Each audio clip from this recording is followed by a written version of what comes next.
अस्सलाम वालेकुम, welcome to my YouTube channel operation theatre technician. कैसे हैं आप सब? उम्मीद करती हूँ कि खैरियत से होंगे। आज मैं आपकी खिदमत में हाजिर हूँ एक बहुत ही इन्फॉर्मेशन वाली और नॉलेज वाली वीडियो लेके, जिसका नाम है एनाटॉमिकल टर्म्स। मैं आपको आज कुछ एनाटॉमिकल टर्म्स से रिलेटेड बताना चाहूँगी कि एनाटॉमिकल टर्म्स क्या होती हैं और इनका मेडिकल स्टूडेंट की लाइफ में क्या रोल है और इनके बारे में आपको क्यों पता होना चाहिए।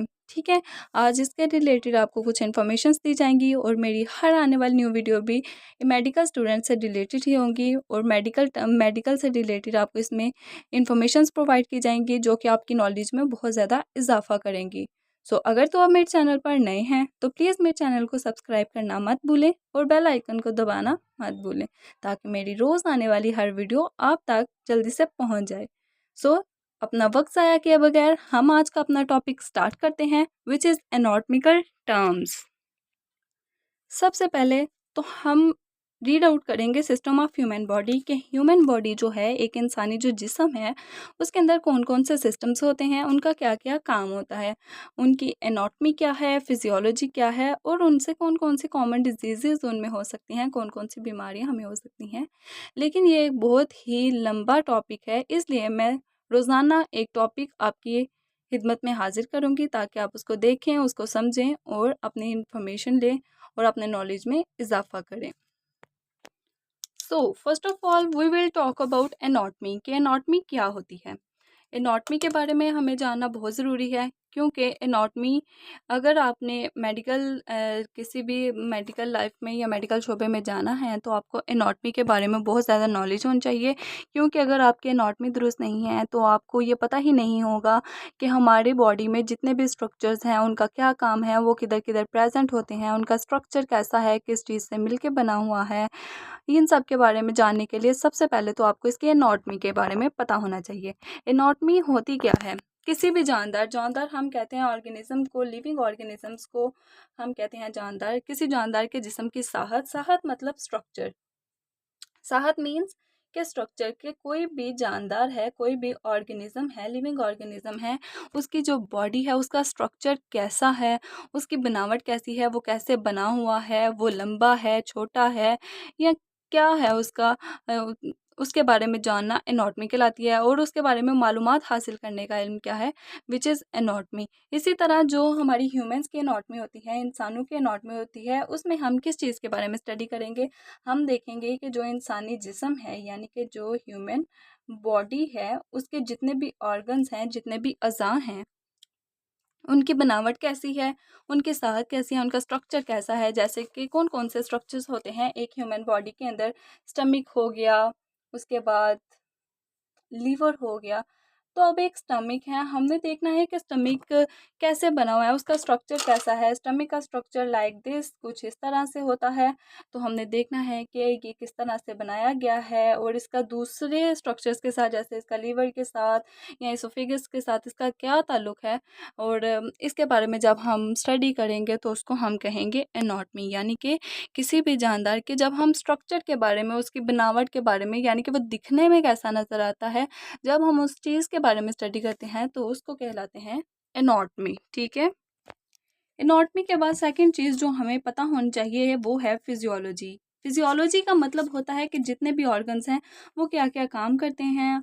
और मतलब कि उनका, जैसे कि स्टमक है, स्टमक का काम क्या है कि वो हमारी बॉडी में फूड की डाइजेशन करवाता है। फूड की डाइजेशन के लिए वो किस किस तरह से काम करता है, कौन कौन से केमिकल्स हमारे स्टमक में फूड को डाइजेस्ट करने में हेल्पफुल होते हैं, वो किस तरह से काम करते हैं, ये सब चीज़ों के बारे में स्टडी करना हमारा क्या कहलाएगा, फिजियोलॉजी। यानी कि जानदार के अज़ा के अफ़ाल का इल्म। अफ़ाल मतलब कि उनके फंक्शन, अफ़ाल मीन्स फंक्शन। यानी कि जो जानदार है, जो लिविंग ऑर्गेनिज्म है लाइक ह्यूमन बॉडीज़ हैं, उनके जितने भी ऑर्गन्स हैं उनका फंक्शन क्या क्या है। जैसे कि स्टमक का फंक्शन है फूड को डाइजेस्ट करना, इसी तरह से लीवर का फंक्शन है हमारे जिस्म में बाइल प्रोड्यूस करना, और उसके काम करने का तरीकाकार कि वो ऑर्गन किस तरह से काम करता है। यानी कि पहले उसके अंदर पहला स्टेप क्या होगा, सेकेंड स्टेप क्या होगा, और उसकी कारकर्दगी, काम के मुतालिक मालूमात और उसके काम के मुतालिक हर तरह की मालूमात जानने का इल्म क्या कहलाएगा, हमारे पास फिजियोलॉजी कहलाएगा।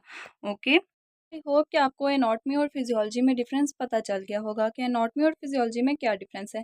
एनाटॉमी सिंपली ये है कि आपको हमारी बॉडी में जितने भी स्ट्रक्चर्स पाए जाते हैं लिविंग ऑर्गेनिजम्स के अंदर या ह्यूमन बॉडी में जितने भी स्ट्रक्चर्स होते हैं उनके बारे में पता होना चाहिए कि वो किस तरह से बने हैं, उनकी बनावट कैसी है और उनका आपस में क्या ताल्लुक है। और फिजियोलॉजी का मतलब ये है कि वो जितने भी ऑर्गन्स हैं वो किस तरीके से काम कर रहे हैं। ये सिंपल सा डिफरेंस है इन दोनों में कि एनाटॉमी और फिजियोलॉजी होती क्या है।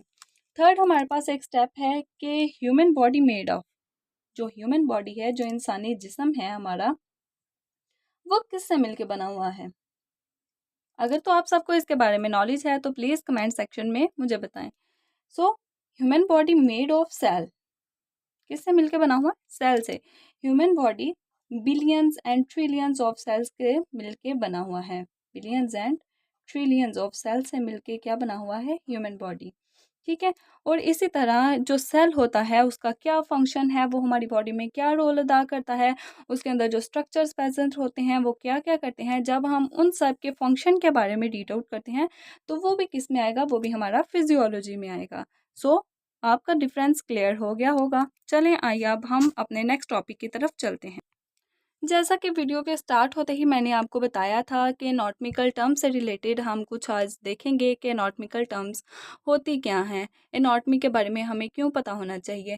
तो जो एनाटॉमी होती है वो हम एनाटॉमिकल टर्म्स को हम इसलिए यूज़ करते हैं ताकि हमें इस चीज़ का इल्म हो सके कि जो डिफरेंट ऑर्गन्स हैं वो हमारी बॉडी में किधर किधर प्रेजेंट होते हैं। यानी स्टमक हमारी बॉडी में किधर प्रेजेंट है, लीवर किधर प्रेजेंट है, इसोफेगस की कौन सी जगह है, इन सब के बारे में नॉलेज होना, हमें पता होना चाहिए कि हमारी फ्रंटल साइड पे कौन सी चीज़ें प्रेजेंट है, हमारी पोस्टीरियर इंटीरियर साइड्स पे कौन सी चीज़ें प्रेजेंट है। तो इसके लिए हम एनाटॉमिकल टर्म्स को यूज़ करते हैं। जैसे कि मुतली फ़ज़ा का मुकाम ठीक ठीक मुतय्यन हो सके, इसके लिए हम एनाटॉमिकल टर्म्स को यूज़ करेंगे। अगर हम किसी एक बॉडी का मुतालिया कर रहे हैं, ह्यूमन बॉडी हो सकती है या कोई भी बॉडी हो सकती है, तो क्या करेंगे हम कि अगर हम किसी भी ह्यूमन बॉडी का मुतालिया कर रहे हैं या स्टडी कर रहे हैं तो उसकी स्टडी के लिए हमें क्या करना होगा? किसी भी जो ह्यूमन है, कोई आदमी है तो उसको हमने बिल्कुल सीधा खड़ा करना है, लाइक दिस बिल्कुल सीधा खड़ा करेंगे। और क्या होगा कि उसको सीधा खड़ा करेंगे, उसका चेहरा सामने की तरफ होगा। चेहरा क्या होगा? सामने की तरफ। बाजू जिस्म से लगे हुए होंगे उसके और हथेलियों का रुख सामने की तरफ होगा, यानी कि लाइक दिस बिल्कुल सीधी हथेलियाँ उसकी होंगी, इस तरह से कुछ। और हथेलियाँ के सामने की तरफ होती हैं। और जो ये पोजीशन होती है, यानी कि एक मैन है, एक ह्यूमन बॉडी है, वो बिल्कुल सीधी खड़ी है, उसके हाथ जिस्म के साथ लगे हुए हैं और उसके हाथों का साइड जो है वो बिल्कुल सामने की तरफ है। तो ये एक पोजीशन जो है ये एनाटॉमिकल पोजीशन कहलाती है। This position is called anatomical position. Okay. और अब हम डिफरेंट एनाटॉमिकल पोजीशंस के बारे में देखते हैं कि एनाटॉमिकल पोजीशंस किस तरह से होती है। आप देख सकते हैं कि ये मैंने एक ह्यूमन बॉडी ड्रॉ की हुई है। इसी तरह मैं आपको बताऊंगी कि कौन कौन सी पोजीशंस किधर किधर होती हैं।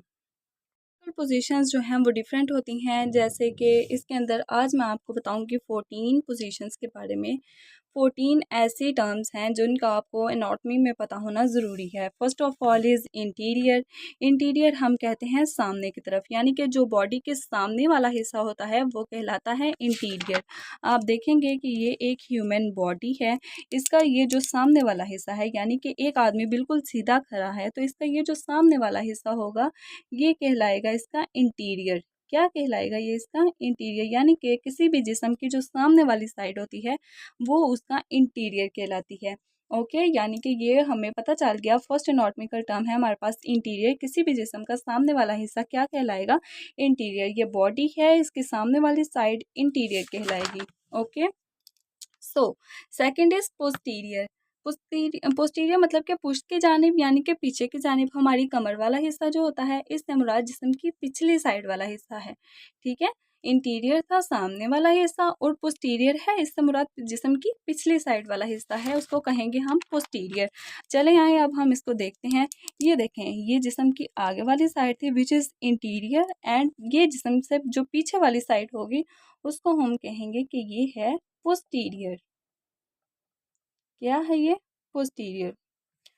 फ्रंट वाली जो साइड होगी वो इंटीरियर होगी और बैक वाली साइड पोस्टीरियर होगी, लाइक दिस। ये आप देख रहे हैं, ये एक बॉडी है, इसका जो ये सामने वाला हिस्सा है ये इंटीरियर होगा और जो इसकी पिछली साइड वाला यानी कि जो कमर वाला हिस्सा होगा वो पोस्टीरियर होगा। थर्ड एनाटॉमिकल टर्म को हम देखते हैं, सुपीरियर। सुपीरियर होता है बलाई हिस्सा। इससे मुराद है किसी अज़ू का ऊपर वाला हिस्सा जो कि सर की तरफ हो। क्या मतलब? इससे मुराद किसी अज़ू का ऊपर वाला हिस्सा जो कि सर की तरफ हो, यानी कि जैसे स्टमक है, स्टमक की शेप कुछ इस तरह की है, इसका ये हिस्सा जो होगा ये ऊपर सर की तरफ होता है। ठीक है, ऐसे स्टमक पर होता है, इसका हिस्सा ऊपर सर की तरफ होगा तो ये होगा सुपीरियर। इसको हम एक डायग्राम की मदद से देखते हैं, जैसे आप ये देख सकते हैं। ठीक है, ये देखें कि यहाँ पे स्टमक प्रेजेंट है, यहाँ पे स्टमक प्रेजेंट है, तो इसका ये जो ऊपर वाला हिस्सा होगा ना, जो कि इधर सर की तरफ होगा, वो होगा सुपीरियर। क्या होगा? सुपीरियर। स्टमक का जो ऊपर वाला हिस्सा है जो सर की तरफ होगा वो होगा सुपीरियर। ठीक है, और जो इसका नीचे वाला हिस्सा होगा, ये जो स्टमक है इसका जो नीचे वाला हिस्सा होगा इसको हम कहेंगे इंफीरियर। ठीक है, जो ऑर्गन हमारा जिसकी साइड जो है वो सर की तरफ, हेड की तरफ होती है, टूवर्ड्स द हेड, यानी कि अबव, ऊपर की तरफ होती है, उसको हम कहेंगे सुपीरियर, और जो नीचे की तरफ होती है उसको हम कहेंगे बिलो और इंफीरियर। ओके, ये आपको क्लियर हो गया। यानी कि आर्गन का जो हिस्सा सर की तरफ होगा वो सुपीरियर होगा, और जो बिलो नीचे की तरफ होगा वो इंफीरियर होगा। 4 एनाटॉमिकल टर्म्स हमारी क्लियर हो गई हैं। इंटीरियर मतलब कि सामने की तरफ, पोस्टीरियर पिछली तरफ, सुपीरियर यानी कि किसी भी ऑर्गन का ऊपर वाला हिस्सा जो सर की तरफ हो वो सुपीरियर, और इंफीरियर किसी भी ऑर्गन का जो निचला हिस्सा जो कि कदमों की तरफ या फुट की तरफ हो उसको हम कहेंगे इंफीरियर। ओके। 5 इज सुपरफिशियल, यानी कि सुपरफिशियल क्या होता है? सुपरफिशियल होता है सतही हिस्सा। जैसे कि ये सतह है, इसके ऊपर जो भी हिस्से प्रेजेंट होते हैं वो होंगे सुपीरियर। इससे मुराद जिल्द के नज़दीकी हिस्सा है, यानी कि जो स्किन के ऊपर चीज़ें प्रेजेंट होगी, जैसे स्किन के ऊपर आइज होती हैं, नोज होती है, ये जो हैं ये सुपीरियर सुपरफिशियल हैं, यानी कि सतह के ऊपर हैं तो इनको हम कहेंगे सुपरफिशियल।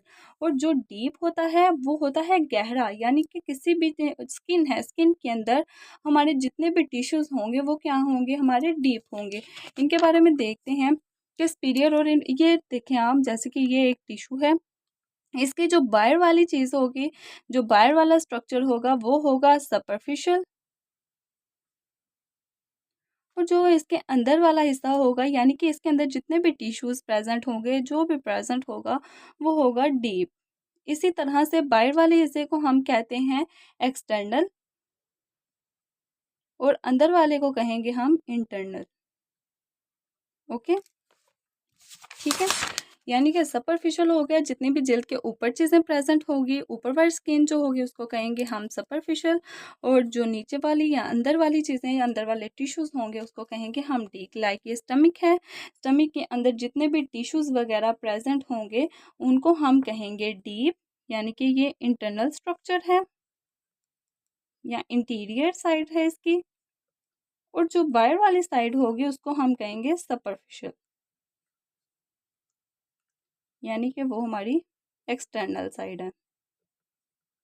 ठीक है, इंटीरियर और एक्सटर्नल यानी कि किसी भी ऑर्गन का अंदरूनी हिस्सा, जो मीन्स ऑर्गन, किसी भी ऑर्गन का अंदर वाला हिस्सा, और बैरूनी हिस्सा इसका होगा बाहर वाला। ओके, अंदर वाला इंटीरियर और बैरूनी बाहर वाला, इंटीरियर एंड एक्सटर्नल। ओके, इस चीज़ की आपको समझ आ गई है। डायग्राम से भी समझ लें, इंटीरियर, पोस्टीरियर, सुपीरियर, इंफीरियर, बाहर वाला हिस्सा सुपरफिशियल, और अंदर वाले डीप टिश्यूज होंगे जो इंटरनल होंगे।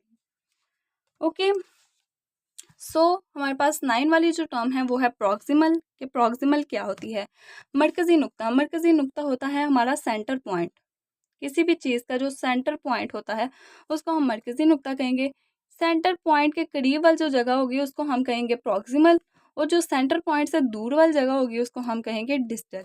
इसको भी डायग्राम की मदद से हम देखते हैं। जैसे ये देखें, ये बाजू है, आर्म है, हम कह लेते हैं कि ये जो इसका एल्बो वाला पोर्शन है, ठीक है, ये जो एल्बो वाला पोर्शन है इसको हम centre point, CP means centre point, short term में लिखती है, सीपी मीन्स सेंटर पॉइंट। ठीक है, अब ये जो हमारा शोल्डर है, ये इसकी तरफ आ रहा है, तो इसको हम कहेंगे कि ये सेंटर पॉइंट से क्या है, नज़दीक है, तो ये क्या होगा, प्रॉक्सिमल होगा। हमने सपोज़ कर लिया कि एल्बो जो है वो हमारा सेंटर पॉइंट है और अब ये जो शोल्डर है वो सेंटर पॉइंट से क्या है, नज़दीक है, तो ये क्या होगा, प्रॉक्सिमल होगा। इसी तरह से ये जो फिंगर्स हैं ये सेंटर पॉइंट से दूर जा रही हैं, तो ये क्या होंगी, डिस्टल होगी। ठीक है, यानी किसी भी सेंटर पॉइंट से करीब जो होती है चीज़ वो प्रॉक्सिमल होगी और जो दूर होगी वो डिस्टल होगी। इसी तरह नेक्स्ट जो हमारे पास टर्म्स आएंगी वो है, हमारी बॉडी का सेंटर पॉइंट होता है ऐसे, लाइक दिस, हम इसको हाफ करेंगे, ये हमारा सेंटर पॉइंट बन जाएगा। अब इस बाजू के ये जो साइड है ये नज़दीक है और ये जो होगी ये दूर होगी। ठीक है, तो इनको हम क्या कहेंगे वो भी देखते हैं, जैसे मीडियल और लेटरल। मीडियल यानी कि टूवर्ड्स द बॉडी, जो जिस्म की तरफ जा रही हैं, और लेटरल मतलब अवे फ्रॉम द बॉडी, जो जिस्म से दूर जा रही हैं। ओके, जैसे ये बाजू जो है इसका ये हिस्सा जिस्म से नज़दीक जा रहा है तो ये होगा मीडियल, और जो दूर जा रहा है वो क्या होगा, लेटरल, ये वाला। ओके, क्लियर हो गया। इसी तरह जो फ्रंट वाली साइड होती है उसको हम फ्रंटल भी कहते हैं और जो बैक वाली साइड होती है उसको हम डॉर्सल भी कहते हैं। टॉपिक को समराइज करते हैं। आज हमने पढ़ा एनाटॉमी और फिजियोलॉजी के बारे में कि एनाटॉमी और फिजियोलॉजी क्या होती है, एनाटॉमिकल टर्म्स क्या होती हैं, सामने वाले हिस्से को बॉडी को क्या कहते हैं, पिछले हिस्से को क्या कहते हैं, किसी भी ऑर्गन का जो अंदर वाला पोर्शन होता है उसे क्या कहेंगे और बाहर वाले को क्या कहेंगे, सुपीरियर क्या होता है, इन्फीरियर क्या होता है, इनके बारे में आपको यहाँ पे मैंने लिख के भी प्रोवाइड किया है। आप रिटन फॉर्म में एज इट इज़ अपने नोट्स पे कॉपी कर सकते हैं। ठीक है, और तकरीबन मैंने आपको 14 एनाटॉमिकल टर्म से रिलेटेड बताया है। सो नेक्स्ट वीडियो भी मेरी इसी रिकॉर्डिंग होगी कि मैं आपको नेक्स्ट बताऊंगी कि हमारी बॉडी में जितने भी आर्गन्स हैं, जैसे अपेंडिक्स है, राइट इंटेस्टाइन है, स्मॉल इंटेस्टाइन और लार्ज इंटेस्टाइन है, स्टमक है, लीवर है, हार्ट है, वो किस किस जगह पे हमारी बॉडी में प्रेजेंट होते हैं। तो नेक्स्ट जो वीडियो है वो बहुत ही इन्फॉर्मेशन वाली होने वाली है, तो आपने उस वीडियो को देखना नहीं भूलना। और फिर कहती चलूँ कि अगर आप मेरे चैनल पर नए हैं तो प्लीज़ मेरे चैनल को सब्सक्राइब कर दें, और अगर आपको ये वीडियो पसंद आई है तो प्लीज़ मेरी वीडियो को लाइक करें और कमेंट करना मत भूलें। सो अल्लाह हाफिज़, फॉर नेक्स्ट वीडियो, अगली वीडियो में मुलाकात होगी। अल्लाह हाफिज़।